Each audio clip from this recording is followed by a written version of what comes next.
Assalamualaikum warahmatullahi wabarakatuh. Eh, Nama saya Ahmad Tajul Arifin dari kelas 2A jurusan Ilmu Pemerintahan Fakultas Ilmu Sosial dan Ilmu Politik dengan nomor induk mahasiswa 6670220045. Di sini saya akan membahas sedikit tentang bagaimana sistem kapitalisme itu berjalan di Indonesia, dan juga apa saja kekurangan dan juga kelebihan dari sistem ini. Oke, langsung saja saya akan sedikit menjelaskan tentang teori menurut beberapa para ahli tentang sistem kapitalisme ini. Yang pertama itu menurut Adam Smith. Dia mengatakan bahwa kapitalisme merupakan sebuah sistem ekonomi yang bercirikan sebuah kepemilikan atau kepunyaan perorangan atau atas alat produksi yang kemudian akan didistribusikan untuk pendaya-gunaan. Yang kemudian hal tersebut dilakukan dengan cara kompetitif atau secara bebas itu kan. Menurut Adam Smith, kapitalisme ini merupakan sebuah keinginan pribadi untuk menjalankan perekonomiannya dengan tujuan untuk mendapatkan keuntungan yang sebesar-besarnya atau untuk mendapatkan kesejahteraan gitu kan. Yang kedua itu menurut Max Weber. Dia juga mendefinisikan kapitalisme merupakan sebuah bagaimana cara produksi komoditi yang berlandaskan kerja berhonorarium untuk kemudian dipasarkan, diperjualbelikan dalam rangka tujuan utamanya adalah untuk mendapatkan laba gitu kan.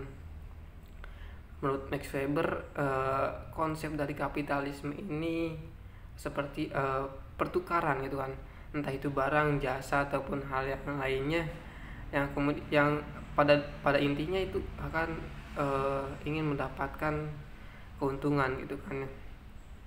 Kemudian menurut Karl Marx, dia mendefinisikan kapitalisme merupakan sebuah karakteristik ataupun corak dari golongan kapitalis, yaitu orang-orang yang mempunyai alat produksi yang ingin menguasai pasar dan juga ingin mendapatkan keuntungan yang sebesar-besarnya. Menurut Karl Marx, kapitalisme merupakan sebuah strategi masyarakat kelas dan dengan aturan eksklusif yang dimana mereka itu ingin mengatur hidupnya gitu kan, kebutuhan hidupnya gitu. Dari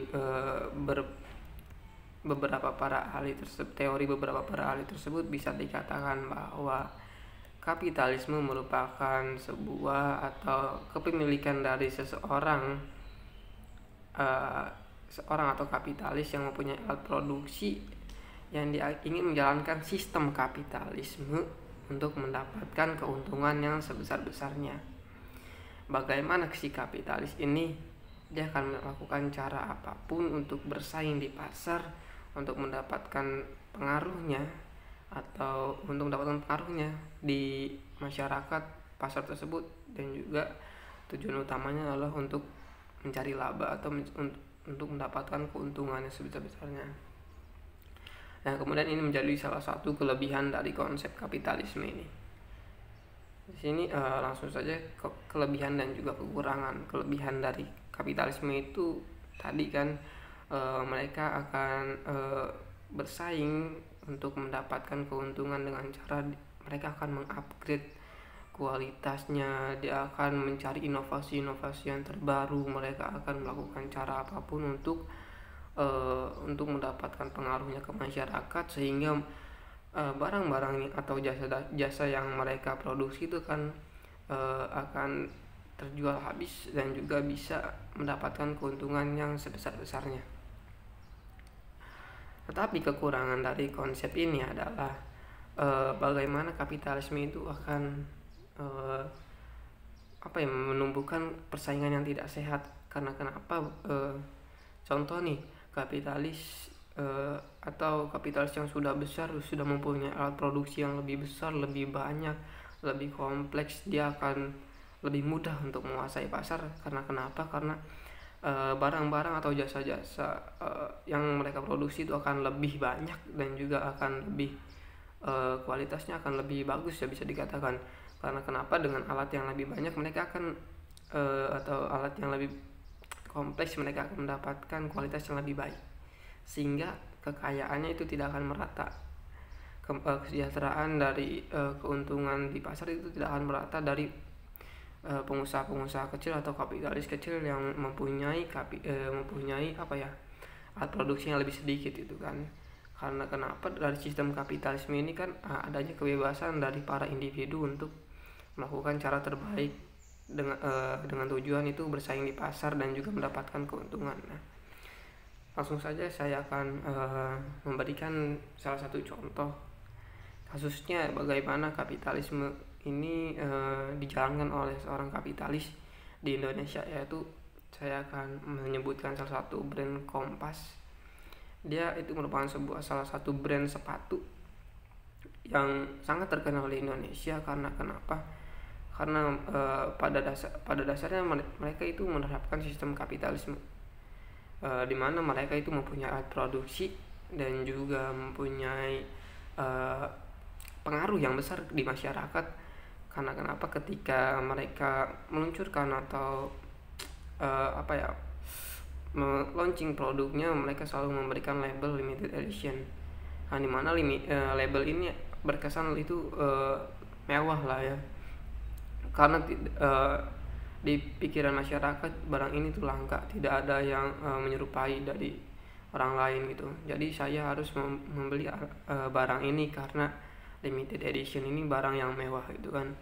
Dari pemikiran tersebut kan, itu merupakan salah satu pengaruh yang diberikan oleh brand Kompas gitu kan. Setiap dia meluncurkan produknya selalu ada label limited edition, hanya beberapa barang saja yang mereka keluarkan dan itu tidak akan berproduksi lagi gitu kan.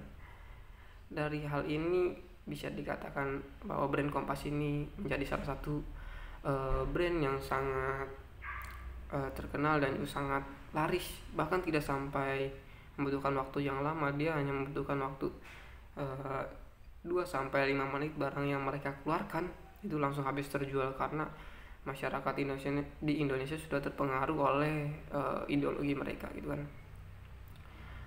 Dimana masyarakat Indonesia akan melakukan hal apapun untuk membeli barang tersebut karena terkesan eksklusif dan juga mewah gitu kan. Nah, saya akan memberikan salah satu contoh pendapat dari salah satu masyarakat Indonesia tentang brand Kompas ini. Jelas Kompas, ya kualitasnya so-so sih. Boxing Kompas tuh setara 200 ribuan, tetapi gimmick yang dia lepaskan itu belum pernah ada di Indonesia. Hanya Kompas doang yang sanggup ngebuat orang itu antri sampai nginep dan berantem sampai rusuh debat di medsos. Tetapi kelemahan Kompas ya scaling up-nya dikit, dia nggak bisa produksi. Jadi ada kelebihan-kelemahan, cuman secara gimmick dia nomor 1. Dari video tersebut bisa dijelaskan bahwa brand Kompas ini mempunyai pasar yang bagus dengan bagaimana dia melakukan pengaruhnya kepada masyarakat Indonesia dengan cara dia mempunyai alat produksi yang kemudian dia selalu menginovasi, mengupgrade juga kualitasnya, yang kemudian dia akan terus menaikkan harga barangnya, yang sehingga masyarakat Indonesia akan terpengaruh dan juga akan melakukan apapun untuk mendapatkan barang tersebut. Karena dengan ada label limited edition atau eksklusif itu akan membuat masyarakat Indonesia akan terus membelinya. Mungkin cukup sekian dari saya, kurang lebihnya mohon maaf. Assalamualaikum warahmatullahi wabarakatuh.